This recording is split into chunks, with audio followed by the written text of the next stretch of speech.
I nursed a Mafia Boss's screaming baby in the middle of my best friend's wedding ceremony. And the moment she latched on, every gun in that church turned toward me. What I didn't know was that saving Morris Moretti's daughter would make me the most valuable target in Chicago. And 48 hours later, someone would send me photos proving they'd been watching us the entire time. I stood at the altar in my dusty rose bridesmaid dress, smoothing the silk one more time as the string quartet tuned their instruments. Megan looked perfect, champagne lace catching the afternoon light filtering through the stained glass. She deserved this day, this joy. 3 months had passed since I lost my daughter. 3 months since the doctors handed me paperwork instead of a baby. 3 months of waking up to empty arms and breasts that still ached for a child who would never need them. 3 months of learning to smile while bleeding internally. "You sure you're okay?" Megan whispered, her hand finding mine. Her touch anchored me, pulled me back from that cliff edge I kept walking toward. "I'm fine," I lied, squeezing back. "Today's about you. I'm not going to ruin your wedding by falling apart." "You're not ruining anything, Lauren. You being here, that's what matters." The music swelled before I could answer. The wedding march filled the church with its inevitable promise. I took my place with the other bridesmaids, forcing my face into something resembling joy, even though every nerve in my body screamed to run. The church was stunning. One of those historic Chicago cathedrals with marble columns and gold leaf ceilings. Megan's fiancé came from money, the kind that built empires and bought silence. I'd met some of his family at the rehearsal dinner. Polite handshakes, careful smiles, eyes that cataloged everything and revealed nothing. Thunder rolled across the city as the officiant opened his book. Through the tall windows, storm clouds gathered, the kind that promised violence. That's when I heard it. Not crying, screaming. The sound tore through the church like a siren, raw, desperate, primal. Every head turned. The officiant froze mid-sentence. Through the side entrance came a man I recognized from last night, though he hadn't been introduced. Morris Moretti. Even I knew that name, and I didn't follow organized crime. He carried an infant, maybe 7 or 8 months old. Her face was crimson, twisted with panic. Behind him, 2 nannies followed, looking exhausted and terrified in equal measure. The baby's screams echoed off the vaulted ceiling, swallowing the music, the vows, everything. Morris tried bouncing her, swaying, rubbing her back. Nothing worked. One nanny took her, attempted a bottle. The other tried a pacifier. The baby screamed harder, her tiny body rigid, fists clenched. Guests shifted uncomfortably. Megan glanced back at me, worry flashing across her face. The officiant cleared his throat, clearly unsure whether to continue or pause. The groom's mother shot Morris a look that could have shattered glass. I watched that baby's face contort with each scream and felt something split open in my chest. That sound, that desperate, guttural wailing.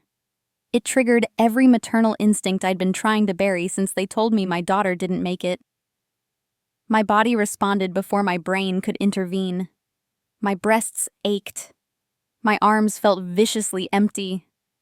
My heart slammed against my ribs like it was trying to escape. The nannies were whispering frantically to Morris, who shook his head, jaw locked. He wasn't angry, I realized. He was terrified.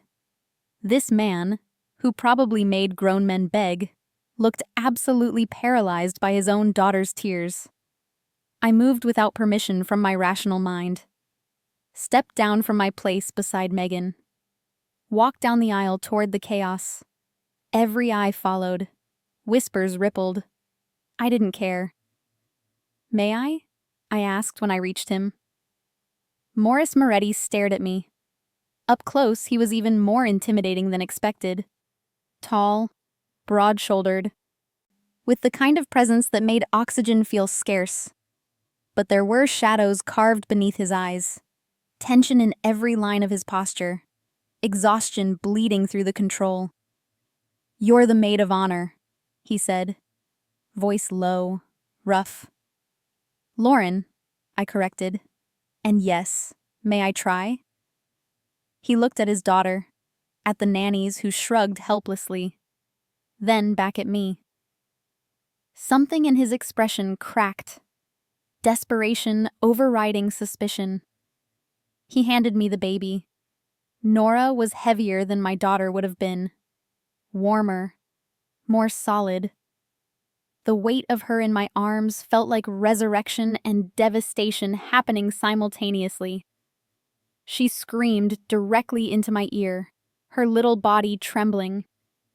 I moved on pure instinct, walking toward a small alcove off the main sanctuary, away from the stairs and judgment radiating from the pews. I sat on a velvet bench, cradling Nora against my chest. "Shh," I murmured, rocking gently. I know it's hard."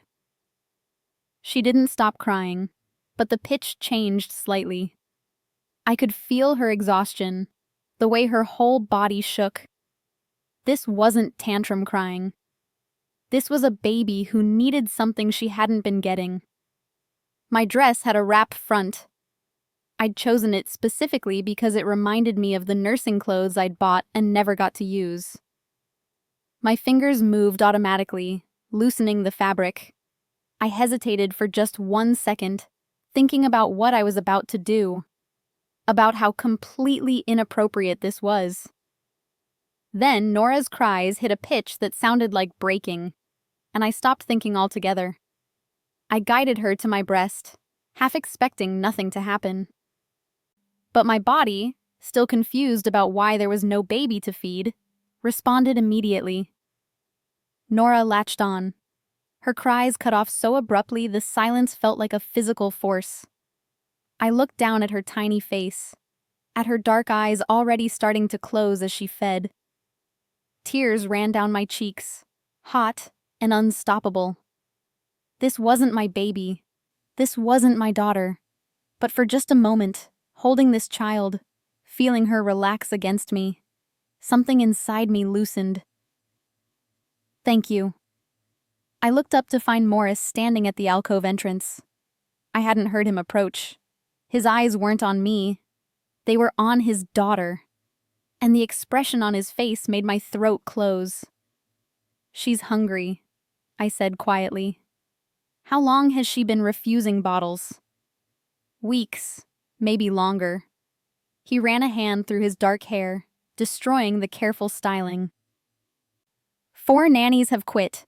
The pediatrician says she's healthy, that some babies are just difficult." His jaw tightened. "I thought bringing her here might help. Different environment." "She's not difficult," I interrupted. "She's grieving." Morris's head snapped up, his gaze locking onto mine with laser focus.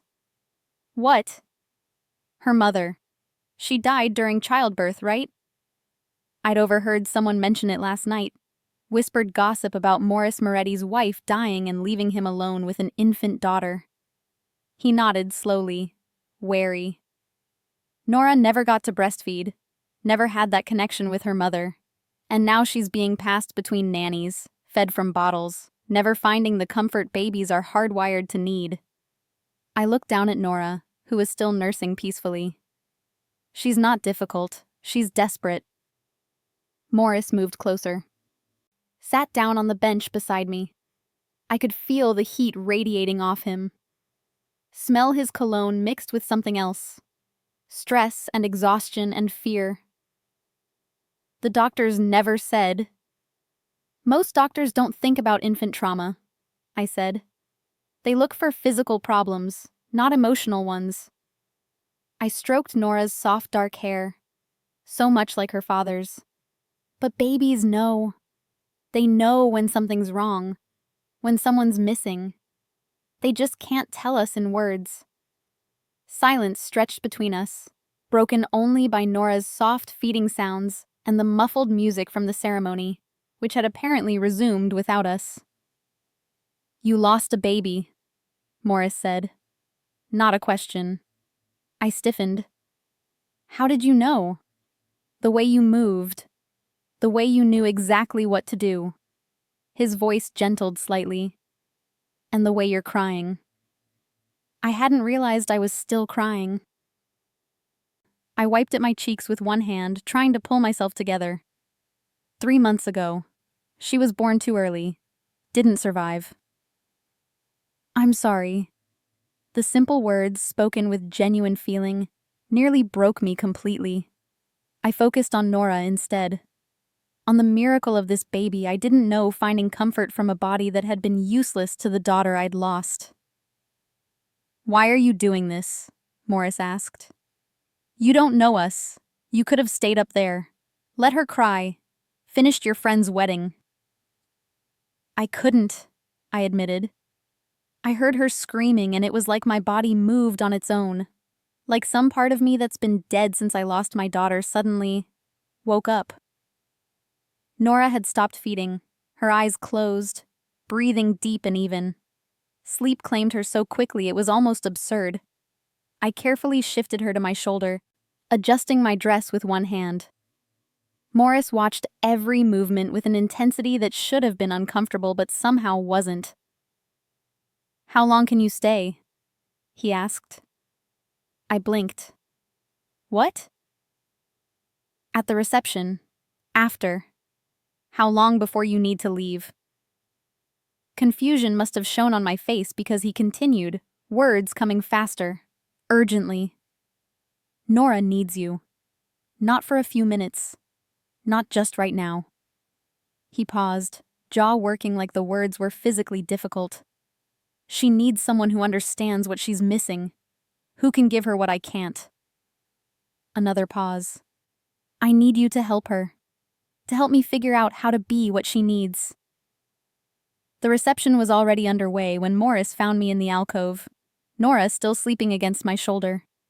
I could hear champagne glasses chiming, laughter floating through the walls like it belonged to a different universe. "Everyone's asking about you," he said. "About what happened?" "Let them ask." I adjusted Nora carefully, her warm weight grounding me in a way nothing had in months. "She needs to sleep." Morris's jaw tightened. "The nannies won't work," I interrupted. "She doesn't want them. She's made that abundantly clear." He moved closer, close enough that I could see the gold flecks in his dark eyes. Close enough to make my breath catch despite myself. "Then what does she want?" "This." I gestured to Nora, to my body, to the impossible thing I'd just done in front of a church full of witnesses. Connection, comfort, someone who isn't terrified of her. "I'm not terrified of her." "You're terrified of failing her." "It's written all over your face." Morris flinched like I'd struck him. For a moment, something dangerous flashed in his eyes, the kind of look that probably made men confess to things they hadn't done. But then Nora shifted in her sleep, and his expression cracked completely. "I don't know how to help her," he said quietly. "I've tried everything." "You've tried bottles and nannies and pediatricians. You haven't tried grief. She's a baby. Babies grieve. They just do it differently." I looked down at Nora's face, peaceful now in a way that felt like a small miracle. She lost her mother before she could even understand she had one. That kind of loss doesn't disappear just because you're too young to remember it. Morris was quiet for a long moment. When he spoke again, his voice had changed. Softer, more raw. "How did you know?" "About my wife?" "I heard people talking last night. I'm sorry." "Don't be. Victoria and I..." He stopped, jaw working. "It was complicated. But she wanted Nora. She fought to have her, even when the doctors said it was too dangerous." Thunder cracked outside, closer now. The storm had arrived. "She looks like you," I said, because I didn't know what else to offer him. Morris reached out slowly, carefully, and touched Nora's tiny hand. His fingers were scarred across the knuckles, the hands of someone who'd built an empire with violence and will. But they were gentle when they brushed his daughter's skin. "She has Victoria's eyes," he said. "When she looks at me, I see—" He stopped abruptly, shaking his head. "It doesn't matter." But it did matter. I could see it in the way he pulled back, in the way his shoulders tensed like he was preparing for an attack that would never come. Nora stirred, making a small sound against my shoulder. Without thinking, I started humming, some half-remembered lullaby my mother used to sing. Morris watched me like I was performing surgery, like every movement might be the difference between life and death. Maybe it was. "I need to get back to Megan," I said finally. "The pictures." "No." The word came out hard, commanding, the voice of a man used to being obeyed. I raised an eyebrow. "Excuse me?" "I mean—" Morris ran his hand through his hair again, frustration bleeding through. "Please, don't go yet. Nora needs—" "She needs more than one afternoon, Mr. Moretti." "Morris," he corrected. "And I know that. That's why I'm asking you to stay." The reception had moved to the garden by the time Morris and I emerged from the alcove. Fairy lights twisted through the trees, and a jazz quartet played something smooth and forgettable. Megan spotted me immediately, weaving through guests with her dress gathered in one hand.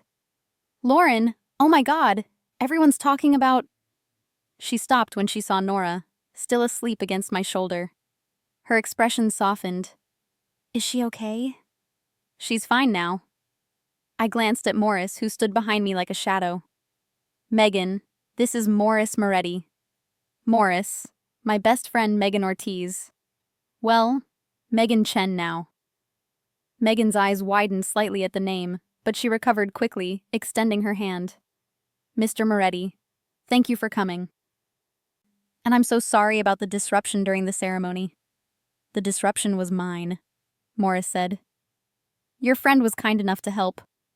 Lauren's good at that." Megan squeezed my arm, her eyes searching my face. "You okay?" I nodded, not trusting my voice. "I need to borrow her," Morris said abruptly. "For a moment." Megan looked between us, clearly torn between curiosity and concern, but finally nodded. "Find me later," she said to me. "Promise?" "Promise." Morris led me away from the crowd, toward a quieter corner of the garden where the music was just a whisper. Nora was starting to wake, her tiny fists flexing against my shoulder. "I want to hire you," Morris said without preamble. I blinked. "What?" "To help Nora. Full-time. Move into my penthouse. Be there when she needs you." "That's insane." "Is it?" His gaze was intense, unwavering. "You saw what happened in there. You gave her something in 5 minutes that 4 nannies couldn't give her in months. That's not insane. That's necessary. I'm a child psychologist, not a wet nurse. Then use your psychology. Teach me what she needs. Teach the nannies. Stay until she's stable." He paused. "Name your price." Nora whimpered, and I automatically started rocking her, my body responding to her distress before my brain could catch up. "This isn't about money," I said. "Then what is it about?" I looked down at Nora, at her dark eyes blinking open, unfocused and searching. My chest ached with a familiar emptiness that this baby, this stranger's baby, somehow filled. "It's about the fact that I lost my daughter 3 months ago, and holding yours feels like both the worst and the best thing I could possibly do." Morris went very still. "I know. You don't know. You can't know what it's like to—" "My wife died giving birth to Nora." His voice was flat, controlled in a way that suggested enormous effort. Every time I look at my daughter, I see the woman who died to give her life. Every time she cries, I feel like I'm failing both of them. He stepped closer. So maybe I don't know exactly what you're feeling, but I know grief, and I know what it's like to be drowning. Thunder rumbled again, and the first drops of rain began to fall. 2 weeks, Morris said. That's all I'm asking. 2 weeks to help Nora adjust, to give me the tools to be what she needs. After that, you can walk away. 2 weeks living in your home? Yes, with your world. I gestured vaguely, encompassing everything I knew about who Morris Moretti was. With whatever that involves. You'll be protected. I'll make sure of it. That's not reassuring. It's the truth. His jaw tightened. I won't lie to you, Lauren. My life is complicated and dangerous. But Nora's life doesn't have to be. Not if someone can help her feel safe. Nora started fussing, her face scrunching up in that pre-cry expression I'd learned to recognize in the hospital, in those brief hours before they told me my daughter was gone. She's hungry again, I murmured. Then feed her. Morris's voice was rough. Please. The rain was falling harder now, guests shrieking and laughing as they ran for cover.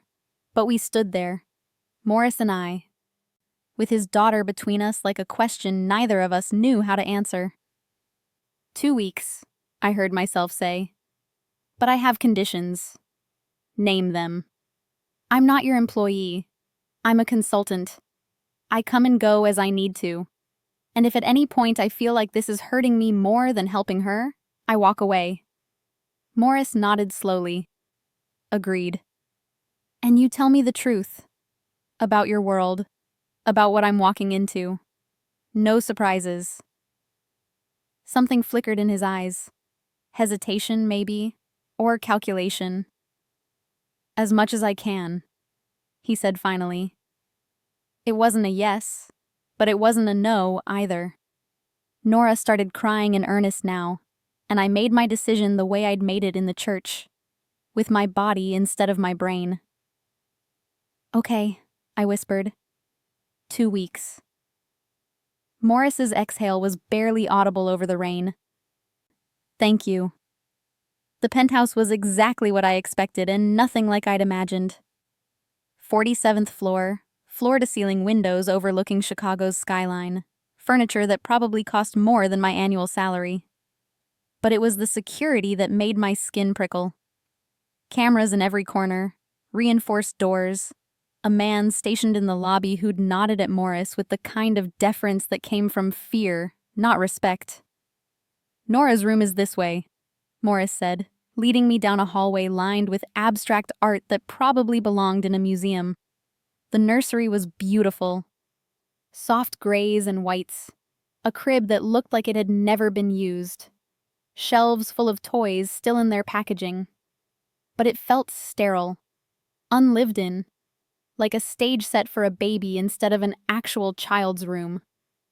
Nora whimpered in my arms, and I instinctively tightened my hold. She doesn't sleep in here, I said. Not a question. Morris's silence was answer enough. Where does she sleep? My room, in a bassinet. The nannies tried moving her in here, but she screamed until she made herself sick. Because she's scared. Of what? She's a baby. Of being alone. I walked to the window, looking out at the city lights blurring in the rain. Her mother died. You're the only constant she has, and even you keep disappearing, replaced by strangers trying to force bottles into her mouth.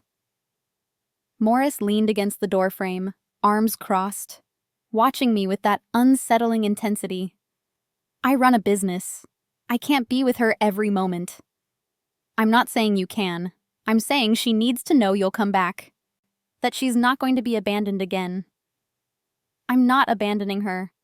Your body knows that. Her nervous system doesn't. Nora had fallen back asleep, her face pressed into my shoulder. One tiny fist curled against my collarbone. Every breath she took echoed through my chest like a reminder of everything I'd lost. "The nanny's rooms are down the hall," Morris said. "You can take whichever one you want. They're all empty now." "You fired them?" "They quit. This morning. Before the wedding." He rubbed his jaw, exhaustion seeping through. "Said Nora was too difficult, that they couldn't handle her anymore." "Good." His eyebrows rose. "Good?" "They were making it worse. Treating her like a problem to be solved instead of a person in pain." I looked down at Nora's sleeping face. She needs consistency. One person, not a rotation. Someone who understands attachment theory. That's you. For 2 weeks. After that, you need a permanent solution. Morris pushed off the doorframe, moving closer. In the dim light of the nursery, he looked different. Less like a crime boss. More like an exhausted father trying not to drown. "Show me," he said quietly. "Show you what?" "How to hold her. How to make her feel safe. Whatever you're doing that works." I hesitated. Nora was sleeping peacefully, and waking her seemed cruel. But Morris was looking at me with something raw in his expression, something that looked like desperation wearing a suit. "Come here," I said finally. He approached carefully, like I might bolt. When he was close enough, I shifted Nora slightly, adjusting her weight. "It's not about technique," I said softly. "It's about presence. Babies feel tension. They feel fear. Every time you hold her while worrying you're doing it wrong, she knows. So I'm supposed to just not worry?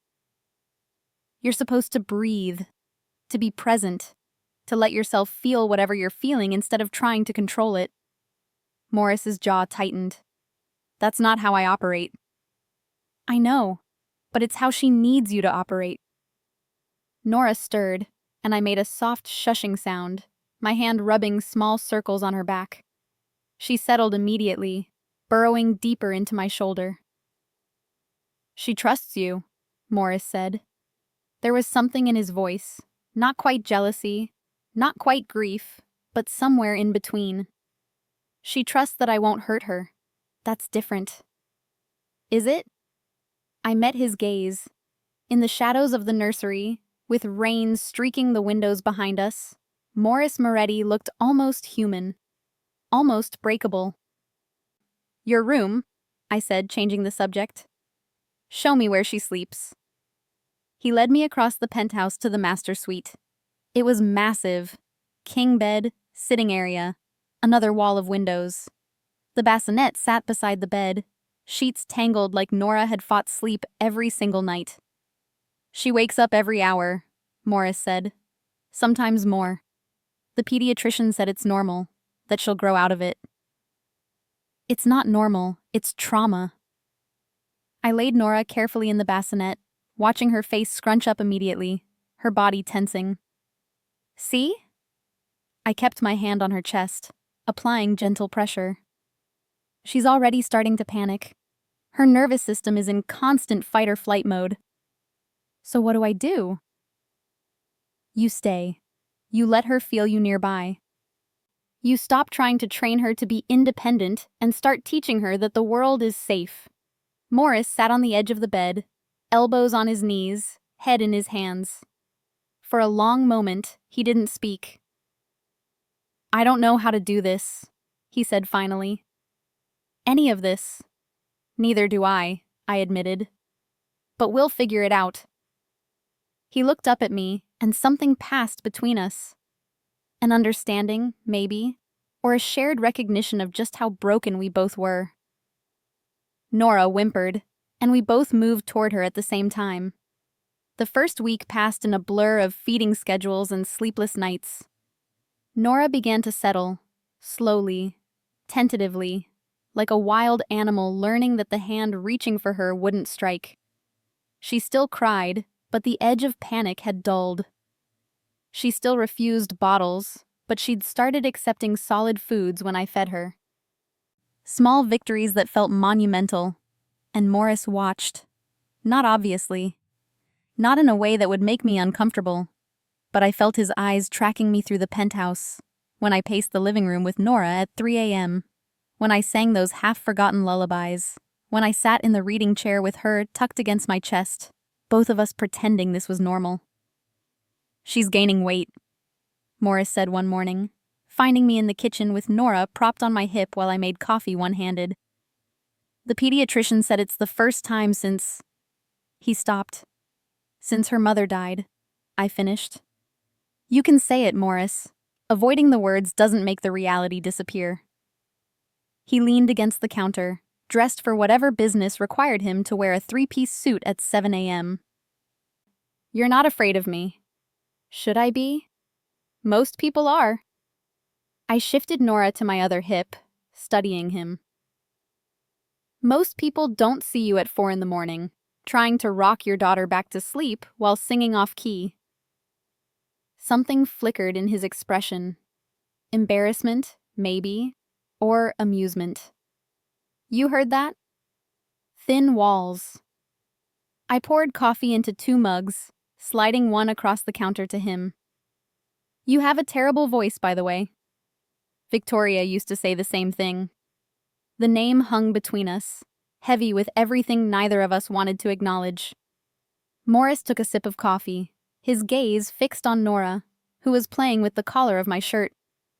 "She looks happy," he said quietly. "She's learning to feel safe. That's different from happiness, but it's a start." "And you?" His eyes met mine. "Are you learning to feel safe?" The question caught me off guard. I'm not the one who needs healing. "Aren't you?" Nora babbled something, her tiny hand patting my chest, and I felt the familiar ache. The one that said this baby wasn't mine, would never be mine, that I was playing house in someone else's life. "I'm here for Nora," I said. "That's all." Morris set his mug down, moving closer. Not threatening, just present. "You're here because being with her helps you as much as it helps her." "That's not—" "It's okay," he interrupted. "I'm not judging you. I'm thanking you." "For what?" "For giving my daughter something I couldn't. For being brave enough to step into a stranger's chaos." He reached out slowly, carefully, and touched Nora's hand. She grabbed his finger immediately, holding on with that fierce baby grip. "For staying when you could have walked away." My throat tightened. "Anyone would have—" "No," Morris said firmly. "They wouldn't. You did." We stood there, the 3 of us, connected by a baby's grip and a grief we'd never fully speak aloud. Through the windows, Chicago was waking up. Cars honking, people rushing to jobs and lives that didn't involve sleeping in a crime boss's penthouse, nursing a dead woman's child. "I have meetings today," Morris said finally, pulling back. "But I'll be home for dinner. Will you—" He hesitated. "Will you both still be here?" The question was casual, but the tension beneath it wasn't. "We'll be here," I said. His exhale was barely audible. "Good." He left, taking his coffee and his questions with him. Nora squirmed in my arms, wanting down, and I set her carefully on the playmat Morris had ordered, along with approximately 300 other things the baby book said she needed. She rolled onto her stomach, reaching for a stuffed elephant, and I watched her with that familiar ache spreading through my chest. This wasn't my life. This wasn't my baby. This wasn't my family. But God, it felt like it could be. The nights were harder than the days. Nora still woke frequently, still needed the comfort of being held, still searched for connection in the dark hours when fear felt most real. But now, when I walked her through the penthouse at 2 a.m., Morris was there, not sleeping, not working, just present. "You don't have to stay up," I told him one night, finding him in the living room, staring out at the city. Neither do you. I can take her. She needs you, Morris finished. I know, but you need sleep. So do you. He turned, and in the darkness, his face was all shadows and sharp edges. I don't sleep much anymore. Haven't since Victoria. I adjusted Nora, who was drowsing against my shoulder, her breathing deep and even. Grief insomnia? Something like that. I moved to the couch, sinking into the leather with a sigh. Morris sat on the other end, careful to maintain distance, but close enough that I could feel his presence like heat. Tell me about her, I said. Victoria. Why? Because Nora should know her mother's story. Because she'll ask someday. Because you're carrying her ghost around like a weapon, and that's not fair to anyone. Morris was quiet for a long time. When he finally spoke, his voice was rough. She was fierce, brilliant. Terrifying when she was angry. A ghost of a smile touched his lips. She knew what I was, what I did, and she didn't flinch. Said if I was going to run an empire built on violence, the least I could do was be honest about it. Did you love her? I respected her. That mattered more in our world. But did you love her? Morris met my eyes. Not the way she deserved. Not the way I should have. The honesty hit like a confession. Nora shifted against me, and I automatically started rocking, my body moving on instinct.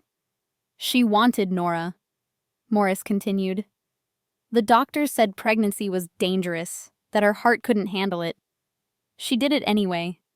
Said some things were worth dying for. And you resent her for it.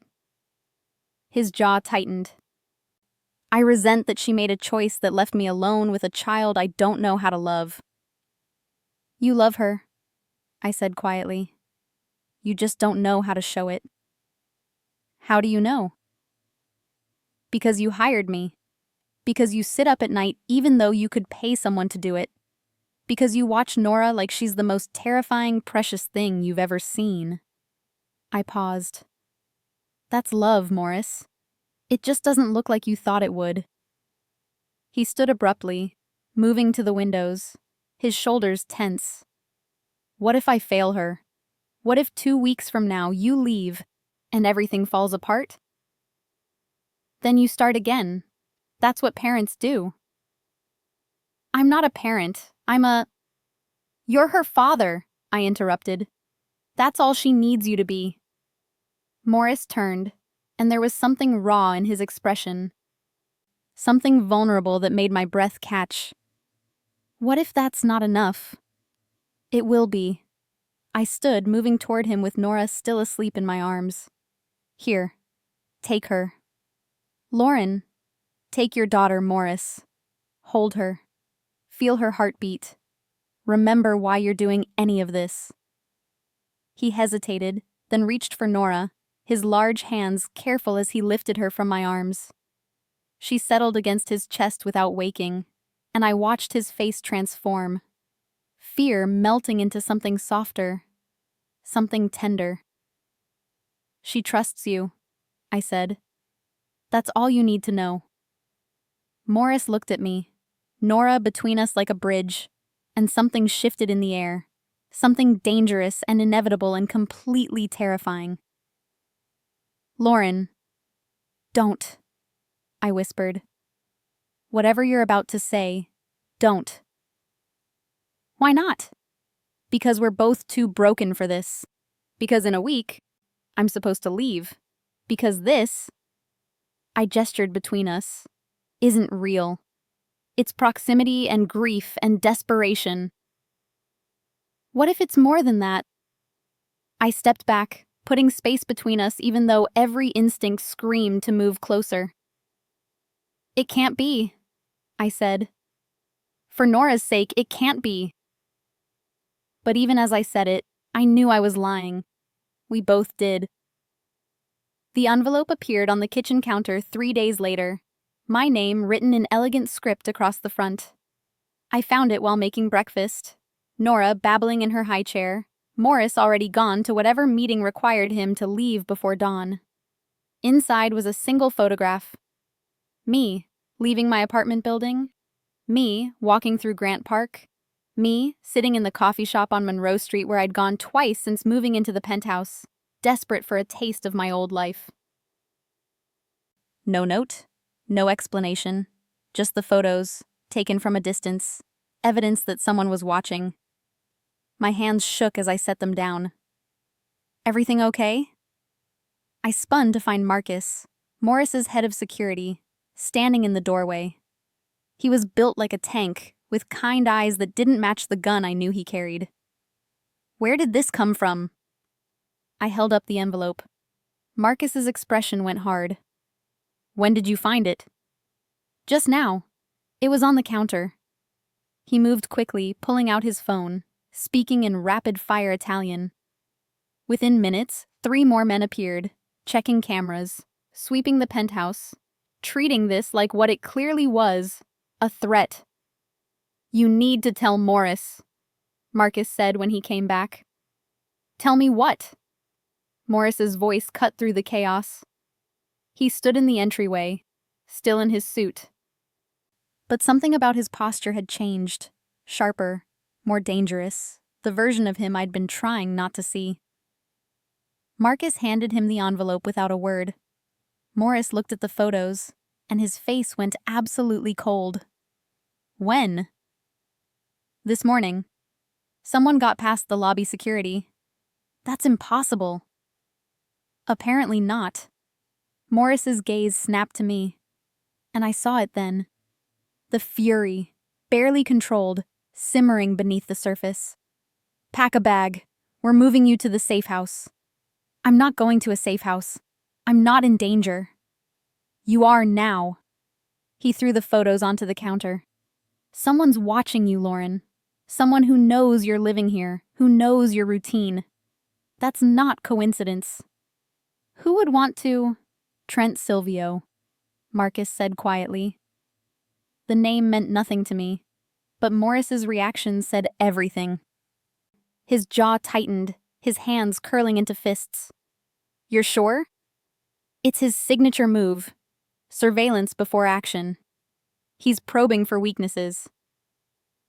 And he found one. Morris looked at me, and the heat in his gaze was equal parts anger and something else. Fear, maybe, or possession. Lauren, you need to understand what you're dealing with. Trent runs the South Side.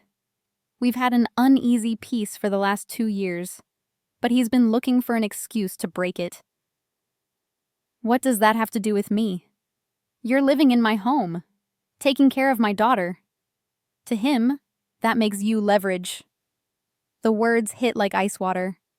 I looked at Nora, still babbling happily in her high chair, oblivious to the dangers swirling around us.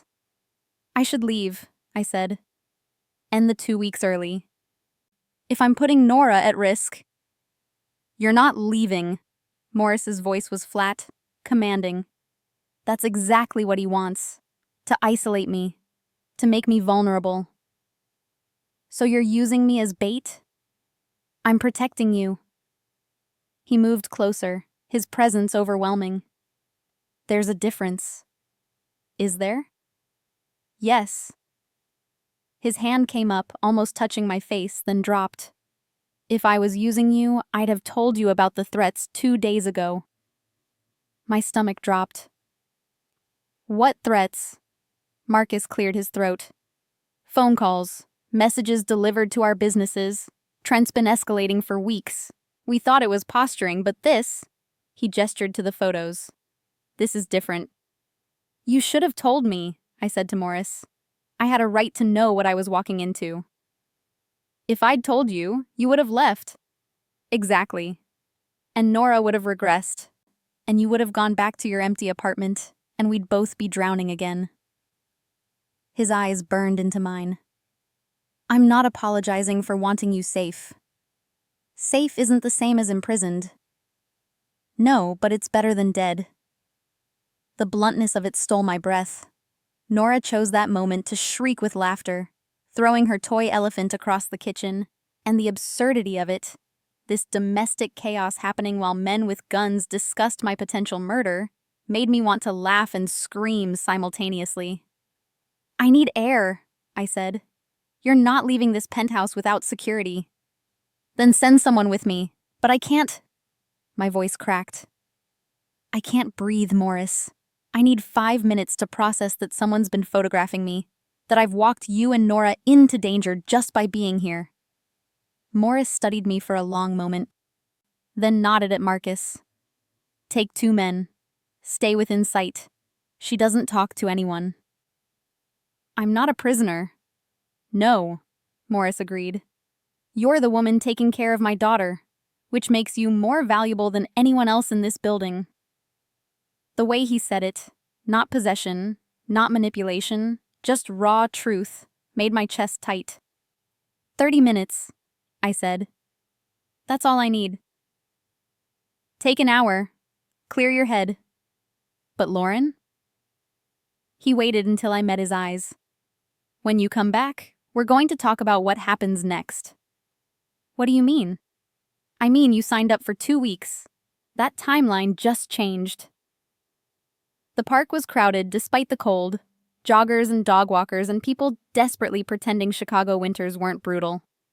Marcus and his team stayed 10 feet back, professional and unobtrusive. But I felt their presence like a weighted blanket. My phone buzzed. "Megan, haven't heard from you in days. Everything okay?" I started to type a response, then stopped. What could I say? That I was living with a mafia boss? That someone was stalking me? That I'd fallen into a life that felt more real than anything I'd experienced in months? "I'm fine, just busy with the job." "Coffee this weekend?" Her response was immediate. Job or job? Despite everything, I smiled. Megan knew me too well. It's complicated. When isn't it? "Call me when you can actually talk." I pocketed the phone and kept walking, trying to organize the chaos in my head.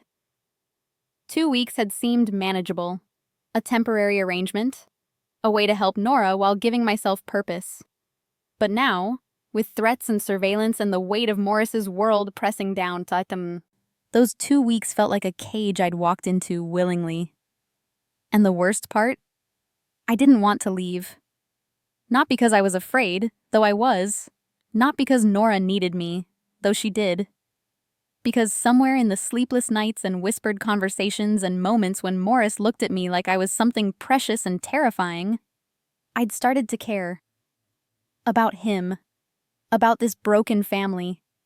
About the impossible future we were all pretending might be possible. "Ms. Archer." Marcus appeared at my elbow. "We need to head back. Now." The urgency in his voice sent ice down my spine. What happened? Someone just tried to access Mr. Moretti's private floor. The nanny's old key code. It was declined, but I was already running. The penthouse was swarming with security when I burst through the door. My heart hammering so hard I could barely breathe. Morris stood in the center of the living room, Nora in his arms, his face carved from stone. "Where is she?" I gasped. "Is she okay?" "She's fine." Morris's eyes found mine across the room, and something in his expression softened. "We're fine. Marcus said someone tried to breach a key code from 3 weeks ago, before we cycled the security." He shifted Nora, who was completely unbothered by the chaos, chewing happily on his tie. Whoever it was, they had inside information. "One of the nannies," I said. "That's our working theory." I moved toward them automatically, needing to see Nora for myself, to confirm she was safe. When I reached Morris, our eyes locked, and the tension between us snapped tight. "You ran," he said quietly. Of course I ran. "Someone tried to get to her." "To us." His free hand came up, catching my wrist, his thumb pressed against my racing pulse. "You ran because you were afraid for us. Don't make this into something it's not. What is it then? Nora grabbed for me, making her demanding sound, and Morris transferred her into my arms. The moment she settled against my chest, my breathing eased, my heartbeat slowing to match hers. She's my responsibility, I said. That's all. Liar. The word was soft but cut like a blade. Morris stepped closer, close enough that I could feel the heat of him, close enough that moving away would be a statement I wasn't ready to make. I've been watching you, he said. The way you look at her. The way you hold her even when she's sleeping, like letting go might break you. The way you sing those lullabies at 3 a.m. when you think no one can hear. He paused. You're not doing this for a paycheck or professional obligation. You're doing it because being with Nora makes you feel less empty. It's not wrong, he interrupted. It's human. And it's why I need you to stay. The 2 weeks are almost up. So we make it longer. A month, 3 months, however long it takes. Takes for what? For Nora to be okay? Or for you to feel less guilty? Morris flinched like I'd struck him. Both. The honesty shouldn't have surprised me, but it did. I looked down at Nora, who had fallen asleep again, her tiny hand fisted in my shirt. I can't do this forever, I whispered. She's not mine. This life isn't mine. Eventually, I'll have to go back to reality. What if this is reality? It's not. This is borrowed time with a borrowed family in a world that wants me gone. I don't want you gone. The words hung between us, heavy with implications neither of us was ready to name. Nora sighed in her sleep, and I shifted her carefully, kneading the barrier she provided. You don't want me gone because I'm useful, I said. There's a difference. Is that what you think? Morris reached up, his hand cupping my face, his thumb brushing away tears I hadn't realized I was crying. That you're just useful? Aren't I? Lauren. My name was rough in his mouth, desperate and furious and tender all at once. I want you to stay because when you're here, this penthouse feels less like a fortress and more like a home. Because Nora smiles now, actually smiles. And I didn't think that was possible. Because you make me feel... He stopped, jaw working, and I saw the war in his expression, between what he wanted and what he'd allowed himself to want. What? I whispered. What do I make you feel? Like I might survive this. The confession broke something in me, some last defense I'd been clinging to. I shifted Nora to one arm, and my free hand came up, touching his face the way he was touching mine. Morris. I know. His forehead pressed against mine, careful not to disturb Nora between us. I know this is complicated and dangerous and probably a terrible idea. I know you came here to help my daughter, not to get tangled up with me. But God, Lauren, I can't stop thinking about you. About this. About what it would be like if you stayed. If I stayed, I'd just be another complication in your life. You'd be the best complication I've ever had. I laughed. The sound watery and broken. That's a low bar. Maybe. But it's true. Nora stirred, making a soft sound of protest at our tension, and Morris pulled back slightly, his hand still on my face. Go put her down, he said. Then come back. We need to talk about security, about what happens next. Just security? No. His eyes darkened. Not just security. I carried Nora to Morris's room, laying her in the bassinet with practiced ease. She didn't wake, just curled onto her side, her tiny chest rising and falling in perfect rhythm. When I returned to the living room, Marcus and his team had disappeared, leaving us alone in the vast space. Morris stood by the windows, silhouetted against the city lights. And for a moment, I let myself look at him, really look, at the man who'd walked into my life through chaos and grief and stayed there, despite every logical reason to walk away. "Your world tried to break into this apartment today," I said. "Tried to hurt us. How am I supposed to stay when that's the reality? You're supposed to trust that I'll protect you." "I barely know you." He turned, and the intensity in his gaze stole my breath. "Then get to know me. Ask me anything. I'll tell you the truth." "Anything?" "Anything." I took a breath, steadying myself. "Have you killed people?" "Yes." No hesitation, no justification, just brutal honesty. "Do you regret it?" "Some of them." He moved closer. "Not all." "Does that make you a monster?" "Probably." He was directly in front of me now, close enough to touch. "Does that change how you see me?" I should have said yes, should have used this as an excuse to leave, to protect myself from the inevitable heartbreak of falling for someone whose hands were stained with violence. Instead, I said, "I don't know yet." Morris's hand came up slowly, giving me time to pull away. When I didn't, he threaded his fingers through my hair, his touch gentle despite the tension radiating through him. "I won't lie to you," he said. "My life is dangerous. My choices have consequences. And anyone close to me becomes a target. But Lauren?" He tilted my face up, forcing me to meet his eyes. "If you stay, I will burn down anyone who tries to hurt you. Do you understand? Anyone." "That's not healthy." "No, but it's true." I should have been terrified.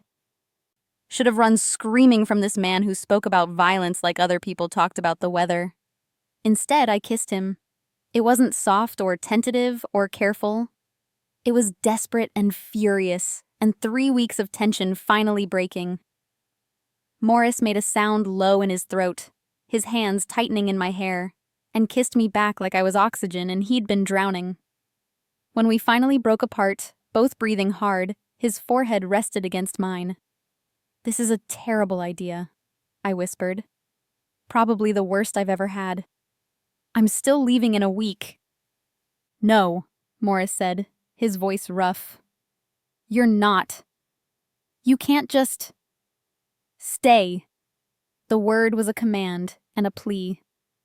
"Not because of Nora. Not because I'm paying you. Stay because you want this as much as I do." "I don't know what I want."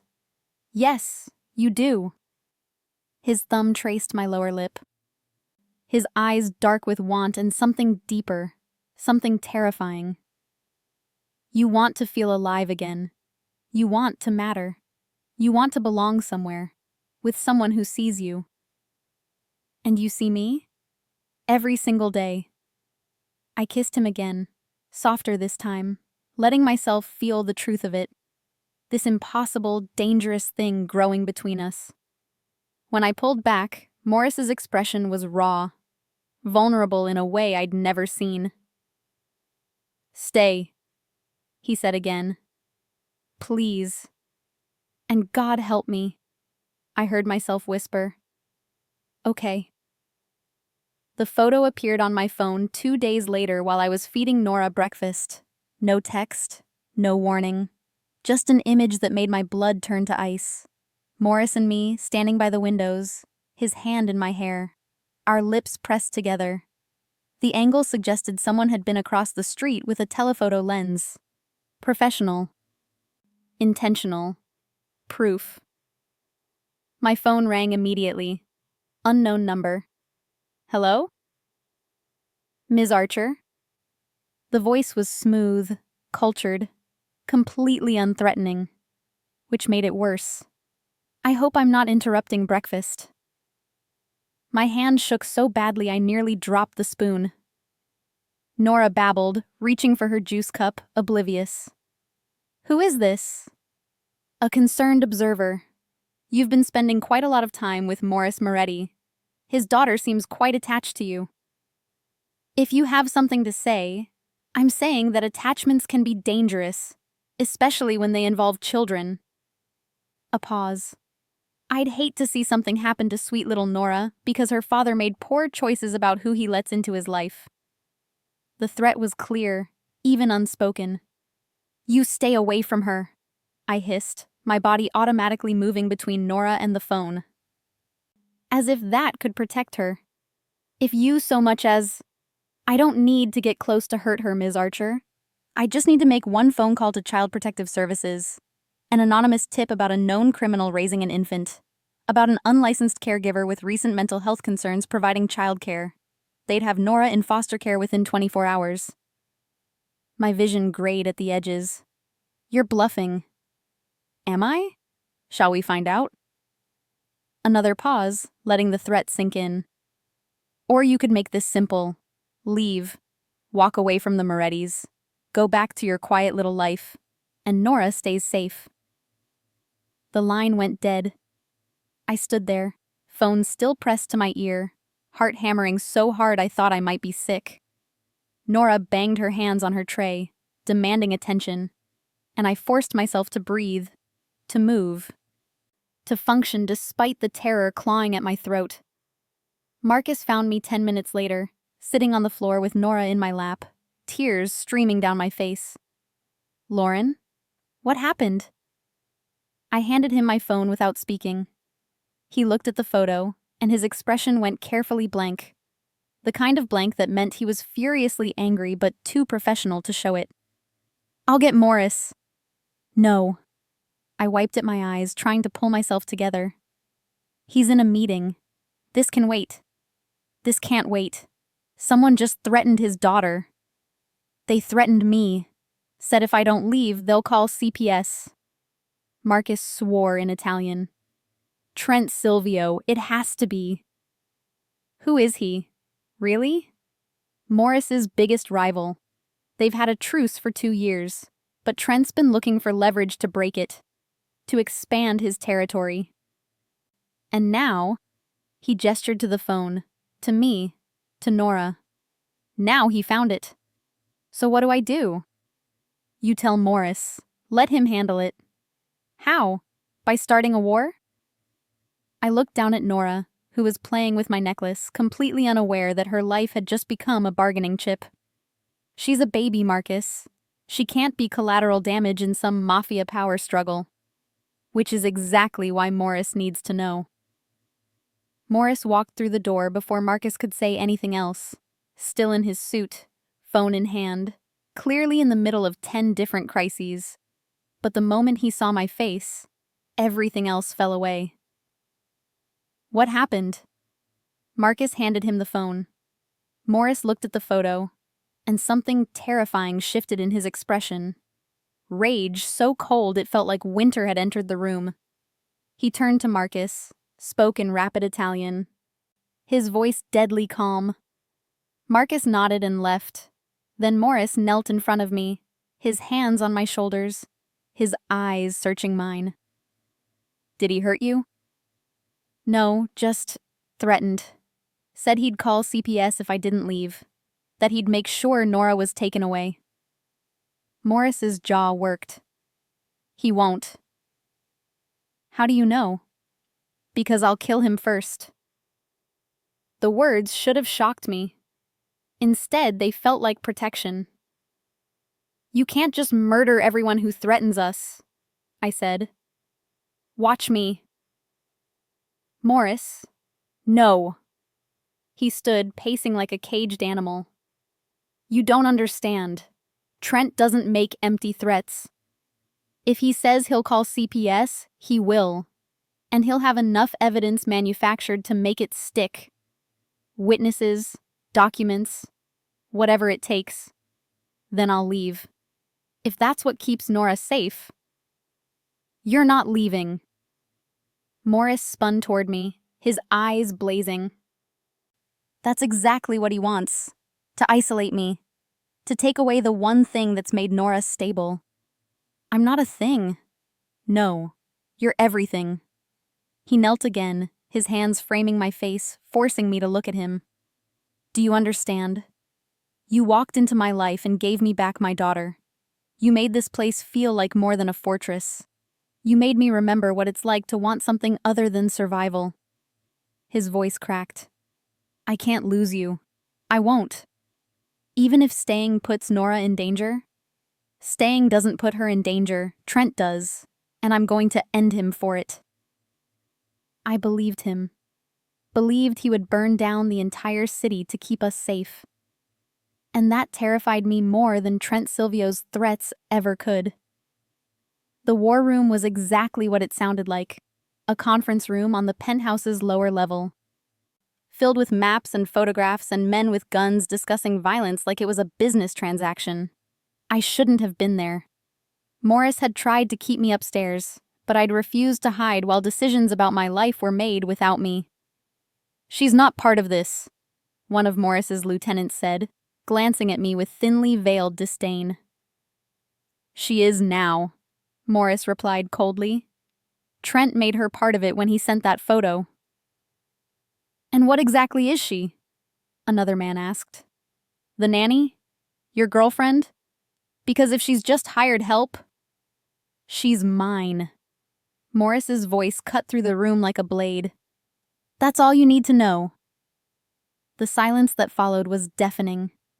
I stood in the corner, Nora asleep against my shoulder, trying to process the fact that I was standing in a room full of criminals planning someone's possible death, and I wasn't running. "We have 3 options," Marcus said, pointing to a map of Chicago's South Side. "We can negotiate, pay Trent off, give him some territory in exchange for leaving us alone." "No." Morris didn't even look up. "Next option.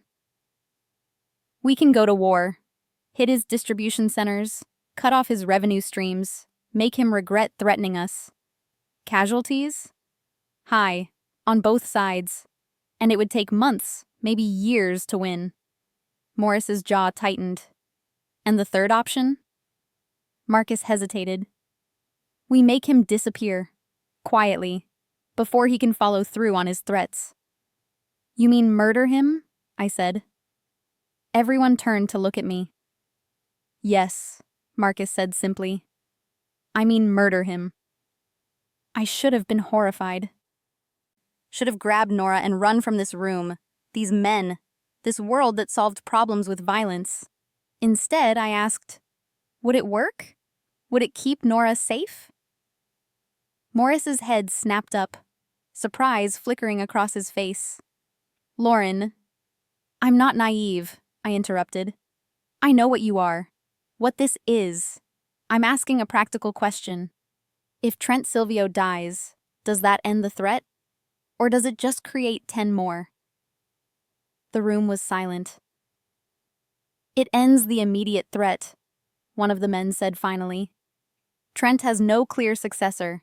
His organization would splinter, fight among themselves for control. And Nora? Would be safe. For now." "For now isn't good enough," I said. "I need a guarantee that 5 years from now, 10 years from now, she's not going to pay for whatever decision gets made in this room." "There are no guarantees in our world," Morris said quietly. "You know that." "Then make one."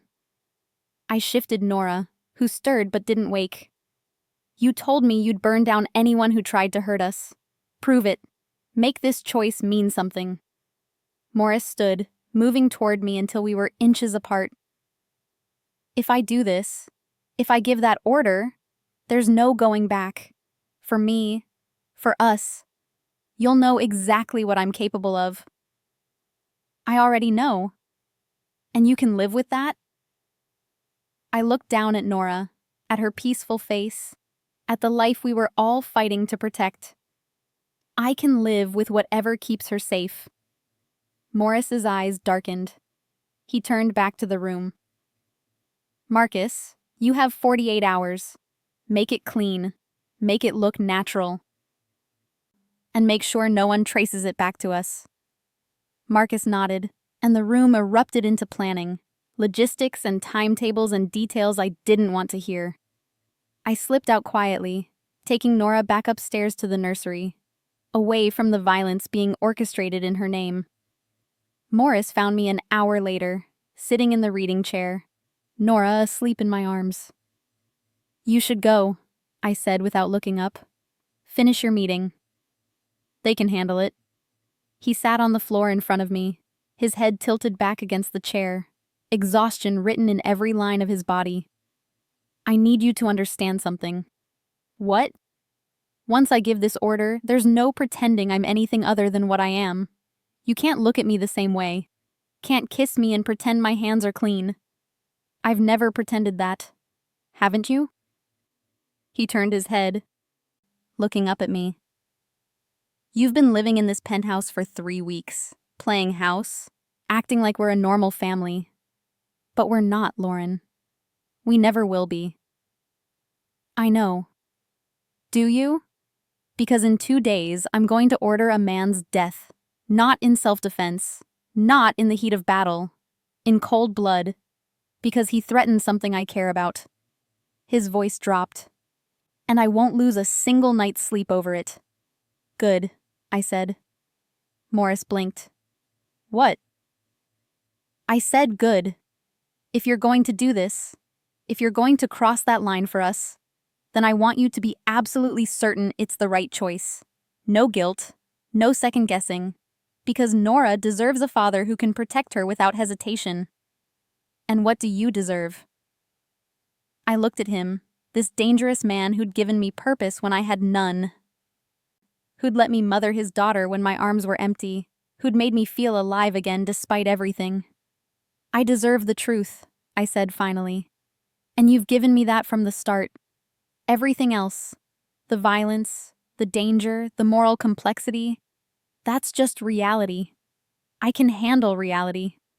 Morris reached up, his hand covering mine where it rested on Nora's back.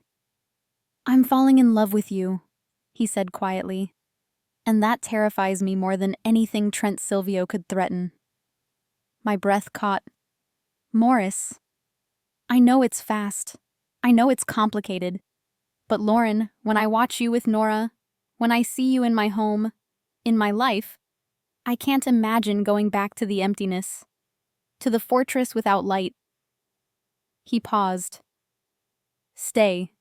Not for 2 weeks, not for a month. Stay." "For how long?"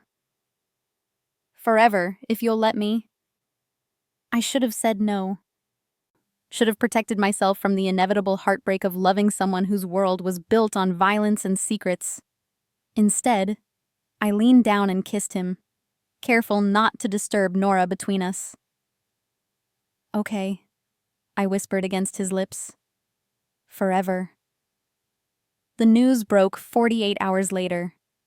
Trent Silvio dead of an apparent heart attack at 52. No signs of foul play, no investigation pending. I watched Morris read the report, his face carefully neutral, and wondered how it felt to hold that much power, to decide who lived and died with a single word. "It's done," he said finally, setting down his phone. "I know. Are you okay?" I looked at Nora, playing on her mat, laughing at the stuffed animals Marcus had brought her. Happy, safe, alive because men had died in the shadows. "I don't know," I admitted. "Ask me in a year."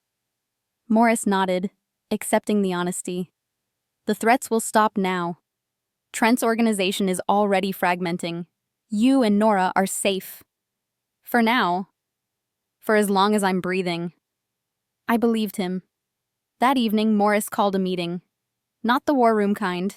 The kind where his entire inner circle gathered in the penthouse. Men and women I'd seen in passing, but never been introduced to. They filled the living room, watching me with varying degrees of suspicion and curiosity.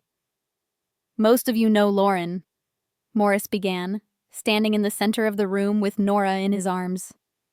"She's been helping Nora adjust, providing stability during a difficult transition." Murmurs of acknowledgement. "What you don't know is that she's staying, permanently, as part of this family." The room went silent. "With respect," one of the older men said, Family means something specific in our world. She's mine, Morris interrupted.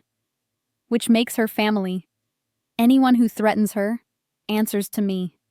Anyone who questions her place here leaves. He paused, his voice dropping into something cold and final. Is that clear? Slowly, heads nodded. Acceptance given through silence. Morris turned to me, holding out his free hand. Lauren? I moved toward him on unsteady legs, hyper-aware of every eye tracking me. When I reached him, he pulled me close, Nora between us like an anchor. This is my family, he said to the room. Treat them accordingly. It wasn't a wedding, wasn't even a formal commitment, but standing there in front of Morris's world, claiming each other publicly, it felt like a vow anyway. Later, after everyone had left and Nora was asleep, Morris found me on the balcony, staring out at the city lights. No going back now, he said, wrapping his arms around me from behind. Were we ever going to go back? No. His lips brushed my temple. But now everyone knows it. I leaned into him, letting myself feel the truth of it. This impossible, dangerous, beautiful thing we'd built from grief and chaos. I love you, I said. Not a question, not a confession, just truth. Morris turned me in his arms, his eyes fierce. I love you too. And I swear to you, Lauren, I will spend the rest of my life making sure you never regret this choice. Even when your world tries to tear us apart? Especially then. I kissed him, there on the balcony with Chicago spread below us, and thought about second chances, about how life could break you and rebuild you into something stronger. About how love didn't always look like safety, but sometimes looked like a man who'd burn down the world to keep you whole. Take me to bed, I whispered. Morris smiled, rare and genuine and devastating. Yes, ma'am. 6 months later, I stood in the nursery at 3 a.m., rocking a fussy Nora back to sleep, and marveled at how completely my life had changed. The penthouse was home now. Megan visited every week, still slightly terrified of Morris, but charmed by Nora. I'd reopened my practice part-time, taking clients in the mornings while Nora napped. And at night, I fell asleep in Morris's arms, his heartbeat steady against my spine. It wasn't perfect. There were still threats, still violence lurking at the edges of our life. But there was also laughter. Birthday parties, Nora's first words. Mornings where Morris made terrible pancakes and I pretended they were edible. There was family. Can't sleep? Morris's voice came from the doorway. She's teething. Wanted mama. He moved into the room, and I watched something shift in his expression. Tenderness, and possession, and wonder. Mama, he repeated. She called you Mama yesterday. I know. Does it bother you? That she doesn't remember Victoria? I thought about it. About the woman who died to give Nora life. About the complicated grief Morris still carried. I think Victoria would want her daughter to be loved, I said finally. However that looks. Morris kissed my forehead, then Nora's. She'd like you. You're both stubborn enough to say no to me. Someone has to keep you humble. Is that what you're doing? I smiled. Among other things. Nora had finally fallen back asleep, her tiny body relaxed against my chest. Morris took her carefully, laying her in the crib we'd finally moved into her own room. She was ready now, secure enough to sleep alone. We stood there, watching her breathe, and Morris's hand found mine in the darkness. I have something for you, he said quietly. Morris, just listen. He pulled a small box from his pocket, and my heart stopped.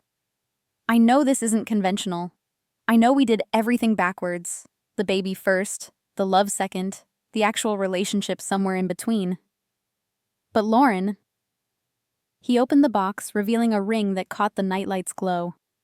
I want forever. Officially. Legally. In every way that matters. You're asking me to marry you at 3 a.m. while we're both exhausted? I'm asking you to marry me because it's 3 a.m. We're both exhausted, and I still can't imagine doing this with anyone else. He smiled. So what do you say? Will you make this chaos official? I looked at the ring, at Nora sleeping peacefully, at the man who'd given me back my purpose. Yes, I whispered. Forever. Officially. All of it. Morris slid the ring onto my finger, then pulled me into a kiss that felt like coming home.